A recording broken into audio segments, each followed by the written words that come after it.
महिला दिवस पर मनुस्मृति जलाए जाने का नया विवाद सामने आया है। जेएनयू प्रशासन ने इस कार्यक्रम की इजाजत नहीं दी थी, लेकिन महिला दिवस के मौके पर जेएनयू में कई छात्रों ने मनुस्मृति के खिलाफ प्रदर्शन किया, नारेबाजी की, मनुस्मृति के पन्ने जलाए। छात्रों ने मनुस्मृति को महिलाओं और दलितों के खिलाफ बताया।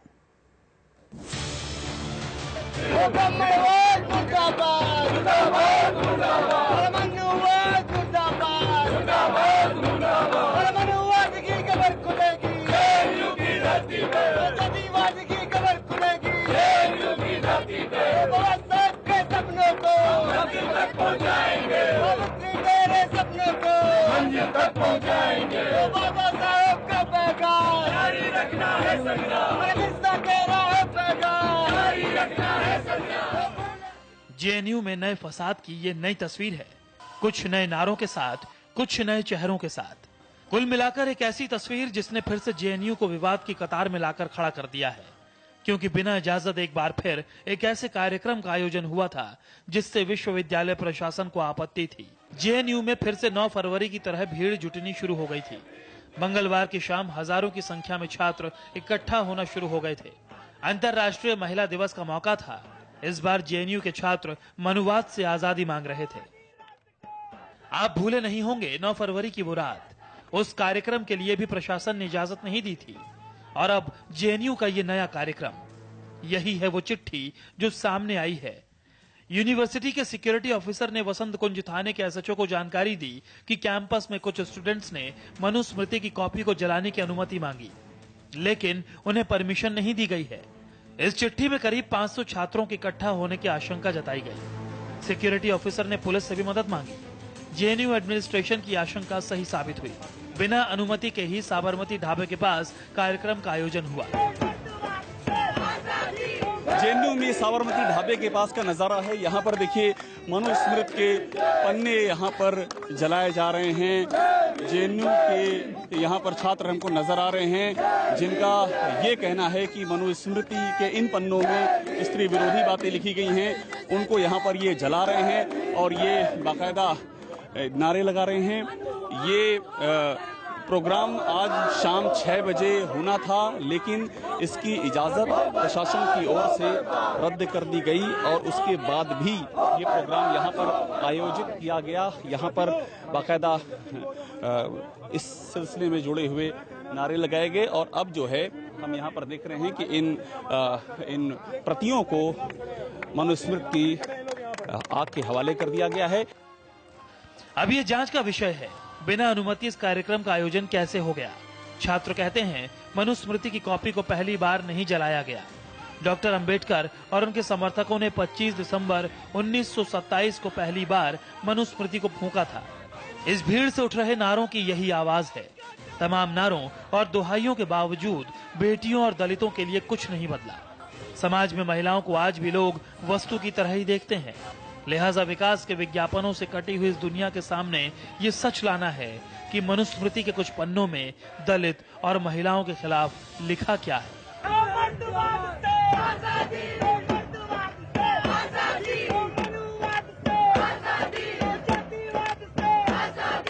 हमने एफिजी नहीं, हमने वो सिलेक्टिव पॉइंट्स बर्न करे हैं। हमने we have not gone against the law.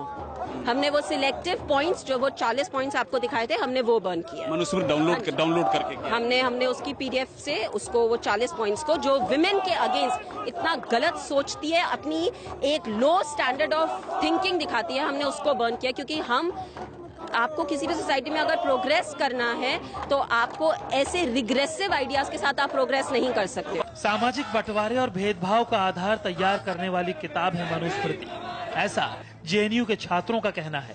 JNU प्रशासन ने आपको इजाजत नहीं दी है, सिक्योरिटी ने चिट्ठी लिखी है। उन्होंने कहा आप जला नहीं सकते, तो मेरा साफ सी बात ये थी कि हम जला नहीं सकते, तो आप क्या मनुवादी हैं, आप मानते हैं इसको।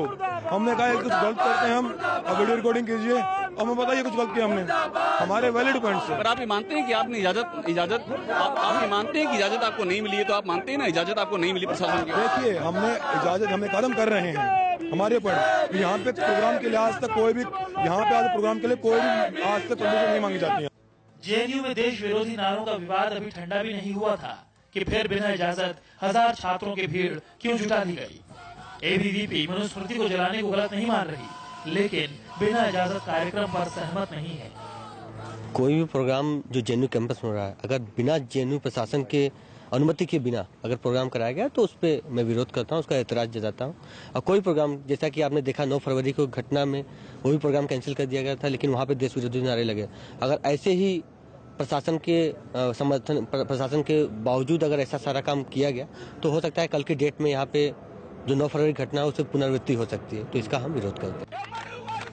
वैसे तो मनुस्मृति का जलाना अपराध और देशद्रोह की श्रेणी में नहीं आता, इसलिए पुलिस भी छात्रों को रोक नहीं पाई। और अब आपको बताते हैं मनुस्मृति है क्या, जिस पर इतना बवाल मच गया। जेएनयू में कॉपियां तक जलाई जा रही हैं और मनुवाद मुर्दाबाद के नारे लगाए जा रहे हैं।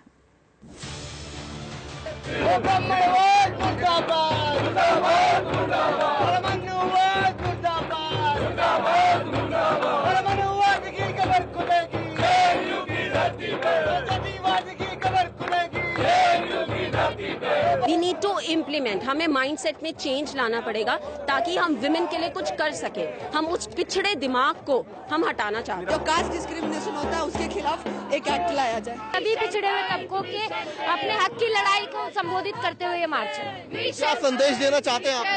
That we stand for equal rights to both men and women। आखिर ऐसा क्या है कि हर साल मनुस्मृति की कॉपियां जलाई जाती हैं? क्यों हमारे संविधान निर्माता अंबेडकर ने भी जलाई थी मनुस्मृति की कॉपियां आज से लगभग 88 साल पहले। लेकिन ये सब समझने से पहले ये जानना जरूरी है कि मनुस्मृति आखिर है क्या और क्यों महिला दिवस के दिन ही जेएनयू के छात्र जला रहे थे मनुस्मृति की कॉपियां। दरअसल हिंदू शास्त्रों के अनुसार दुनिया में आने वाले पहले मनुष्य मनु थे। मनु सृष्टि निर्माता ब्रह्मा के संकल्प से उत्पन्न हुए। मनु ने ही मनुष्यों की सामाजिक धार्मिक विधि संहिता की रचना की और इसी रचना को मनुस्मृति का नाम दिया गया। मनुस्मृति को हिंदू शास्त्रों में सबसे महत्वपूर्ण ग्रंथ माना गया है। इस ग्रंथ की रचना मनु ने की और ऋषियों को सौंप दिया। हिंदू मान्यताओं के अनुसार मनुस्मृति भगवान ब्रह्मा की वाणी है। कहा जाता है कि जिस तरह से पहला पुरुष आया, स्त्री का जन्म भी उसी तरह से ब्रह्मा जी की काया से ही हुआ। स्त्री के आने के बाद ही मनुस्मृति में स्त्री के चरित्र, उसके हाव भाव और उसके बारे में तमाम ऐसी बातें लिखी गई जो स्त्रियों से जुड़ी होती हैं। लेकिन कुछ बातें ऐसी लिखी गई जिनका पहले अंबेडकर विरोध करते थे और अब जेएनयू के छात्र। मनुस्मृति में लिखा गया है कि पुत्री, पत्नी, माता या कन्या किसी भी स्वरूप में नारी स्वतंत्र नहीं होनी चाहिए। पति पत्नी को छोड़ सकता है, गिरवी रख सकता है, बेच सकता है। स्त्री को संपत्ति रखने का अधिकार नहीं है। स्त्री की संपत्ति का मालिक उसका पति, पुत्र या पिता है। मनुस्मृति के मुताबिक स्त्री पुरुष को मोहित करने के लिए है। मनुस्मृति की इन्हीं बातों पर जेएनयू के इन छात्रों को आपत्ति है। एक विमेन जिसका हम आज तक सिर्फ जिक्र ही करे जा रहे हैं, हम लॉज में लिखे जा रहे हैं कि हम डाउरी हमने हटा दी है, हमने उनको वो इक्वल प्रॉपर्टी देने का वो दे दिया है। क्या आपको लगता है कि हमारी सोसाइटी में वो चेंजेस आए हैं? There is a difference between legislation of laws and execution of laws. संविधान निर्माता बाबा साहेब अम्बेडकर को आपत्ति थी कि सभ्य समाज में महिलाओं और दलितों के बारे में ऐसी सोच रखने वाले लोग विकास की आधारशिला कैसे रख सकते हैं। इसलिए उन्होंने 25 दिसंबर 1927 को मनुस्मृति के पन्नों को जलाकर इसके बहिष्कार का संदेश दिया।